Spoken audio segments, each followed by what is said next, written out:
নমস্কাৰ বন্ধু বান্ধৱীসকল, পুনৰ মোৰ চেনেলৰ আন এটা নতুন ৰেচিপিলৈ স্বাগতম জনাইছোঁ।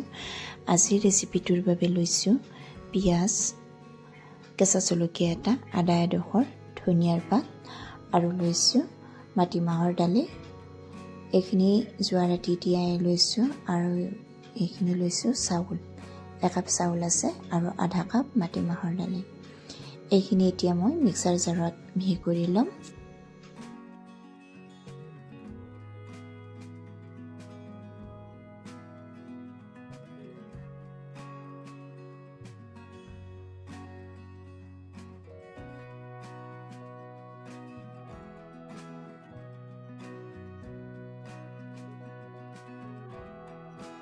এই আটাইখিনি মই মিক্সাৰ জাৰত লৈ পেষ্ট এটা বনাই ল'লোঁ।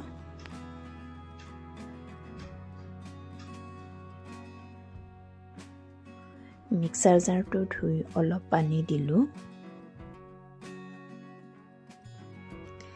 এতিয়া মই এইখিনি ভালদৰে ঘুটি লৈছোঁ। ইয়াতে অলপ ময়দা ব্যৱহাৰ কৰিব লাগিব। প্ৰথমতে মই মেগী মছলা আৰু নিমখখিনি দি ল'লোঁ।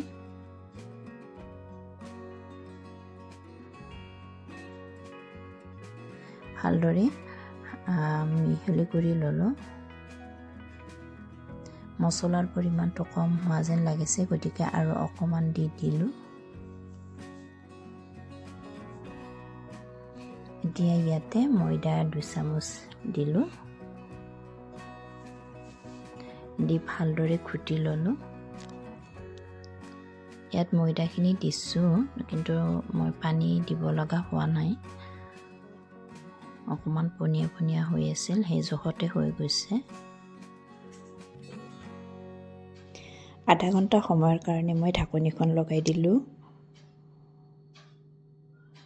এইফালে মই পাচলিখিনি ৰেডি কৰি লৈছোঁ। ইয়াতে বন্ধাকবি, গাজৰ আৰু বিলাহী কুটি লৈছোঁ।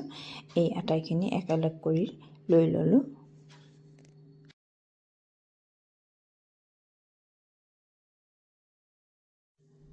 এতিয়া টাৱাখন পাতি অকণমান পানী ছটিয়াই লৈছোঁ আৰু এখন কটন কাপোৰেৰে মুচি দিলোঁ। আৰু এনেকৈ ডোছা টাইপ কৰি মই এইখিনি বনাই গৈছোঁ। অকণমান পাতল কৰি লৈছোঁ।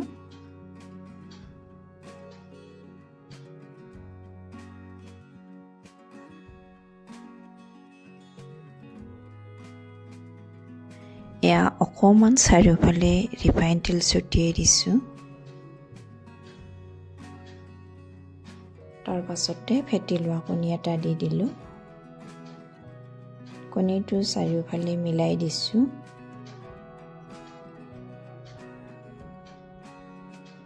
এতিয়া অকণমান সিজি উঠা পাচলিখিনি দি দিলোঁ।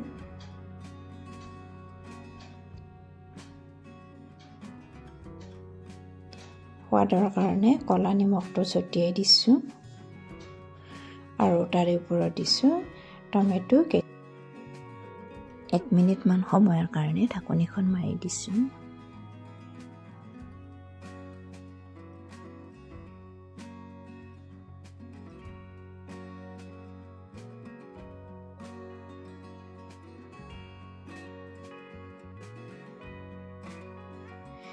এইবাৰ মই পিছৰখন বনাব লৈছোঁ। পিছৰখনো মই এনেকৈ দি গ'লোঁ, অকণমান পাতল কৰি লৈছোঁ। অকণ শুকান হৈ অহাত গ্ৰীণ চাটনি দিছোঁ। গ্ৰীণ চাটনিখিনি মিলাই ল'লোঁ আৰু ইয়াৰ পাছতে মই পাচলিখিনি দি দিম। ইয়াৰ পাচলিখিনি দি লৈ ইয়াতে আকৌ মই সোৱাদৰ কাৰণে নিমখ ছটিয়াই দিম।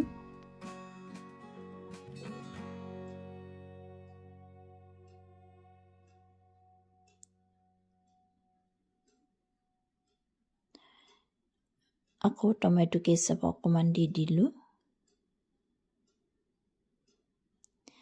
ইয়াতে মই চীজ ব্যৱহাৰ কৰিছোঁ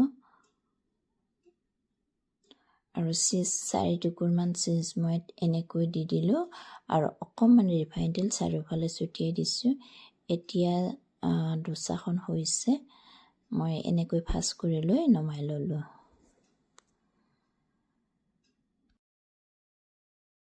ভিডিঅ'টি ইমানেই ধন্যবাদ